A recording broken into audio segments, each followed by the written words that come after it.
Let's continue the theme of quantitative easing in the United States. Mark Todd's from FIIG Securities in Sydney and is standing by. Well, Mark, you know, the chatter is growing for a third round of stimulus. You know, you see it as being on the cards, or is it still on a knife edge?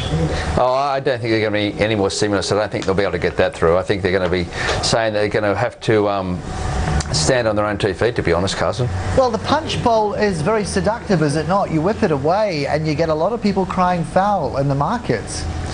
Sorry, I beg your pardon, I couldn't hear that. Well, that old punch bowl of stimulus, it's like a party, is it not? You take away the final drink and get a lot of people banging their glasses on the table. Get me, get me, get me. Yeah, I think, but when you look at the balance in that Congress, they've got a Republican Congress who said you've had enough drink, we don't like drinks. So you're going to have to stand on your own 2 feet, and June 30th is a big date for that. You've got a lot of market, though, players that do go up to the hill and lobby like hell. Yeah, and they pay a lot of money to get other people to lobby like hell.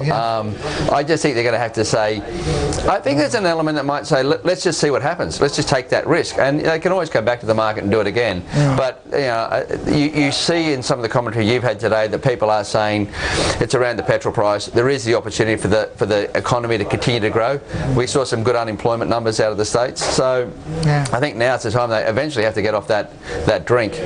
Problem is, though, that there's still this the sense that there might be good job numbers in the round, but for real Main Street out there, there's not a lot of take-home sort of pride in what they're doing. They're not getting paid a whole lot more for their work. Their hours have potentially been scaled back as productivity has increased. So really, can the Fed sit there and not be seen to be acting? You know, that's the political issue, isn't it? That's the New World dimension. I mean, I think there is a lot of people that would say that America needs to reboot its economy in more ways than one. It's not just about getting jobs, it's all structural. So I think there's going to be a lot of issues around people getting paid poor amounts of money for a long time going in America. Let's move away from that and talk about debates over domestic policy and responses to this, the carbon tax in particular. Markets at the moment grappling with this, with cost imposts, with a lack of certainty still.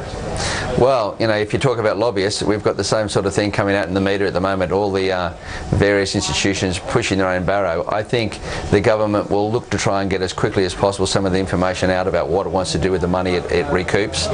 The big driver on this thing is the concern amongst the consumer. I think the message is going to the consumer everywhere at the moment is one of stress, you know, and encouraging them to be cautious. You know, you had Bill up there saying that the consumer looks very cautious. I think the behaviour of the banks have made them, that's the start of the cautiousness.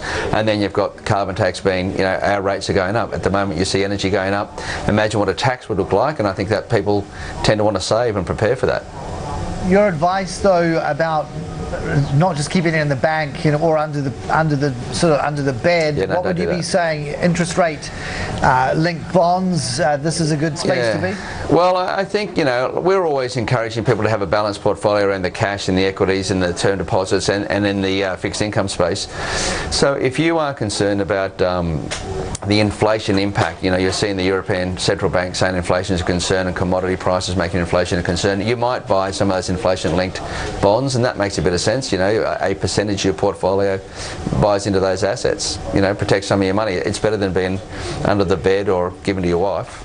Or even indeed, yes, you can kiss goodbye to that with the Prada bags and the Louis Vuitton and all the rest of it. That's but when we look at the banks and their funding situation, because term deposits being very appealing of late, we're hearing, and I heard this as much direct from the horse's mouth yesterday, Gail Kelly saying, look, when those funding costs do abate, we will pass the savings on. There was nothing, if any, there was nothing equivocal about it. Now, I think it was, you'd have to pass each word. They would consider passing them on. I think consider was underlined, it was in bold. You know, I've been in banking for a long time. I haven't seen them pass it on yet. I think they like to, you know, they'll talk about keeping it for the shareholders and doing the right thing. Ms. Kelly made the point that she needed to sell the position of the bank more forcefully and more creatively, and that might be a tool that they'll use if they can offer that savings to the investors, sorry, to the borrowers, above and beyond what the RBA is doing. It makes a good marketing sense. I mean, we've got the NAB out there doing their marketing. The CBA responds with lower rates straight away. I think we need to be a bit more sophisticated in how we respond on the marketing front. You're saying the jury's out on funding costs abating, though, in the round? Well, there's no evidence. I mean, I can't see any evidence that says that, you know, next year we're going to have lower rates. I think, you know, we've just spoken about the QE2 finishing. So, broadly speaking, if the cost of the US government goes up for their cost of funds, there's going to be a ripple effect. You've got to think corporate debt will go up. You've got to think there's going to be an impact on equities.